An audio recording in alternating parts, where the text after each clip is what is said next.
The racket-tailed hummingbird is about the size of your thumb. It takes a lot of energy to look this graceful. That means it's living in a perpetual state of near starvation. In fact, its metabolism is so fast, it needs to fuel up on nectar over 1,000 times a day. It can't stop feeding for a moment. All day is a race against time.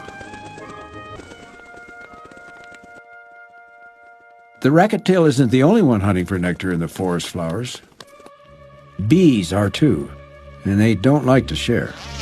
A single bee sting close to the bird's heart could be fatal.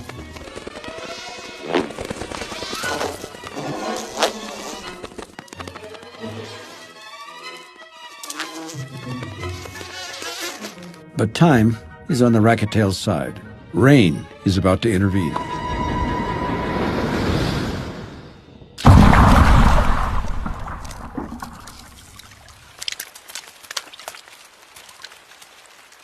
A raindrop as big as its head may not be much fun for a hummingbird, but it's altogether too much for a bee.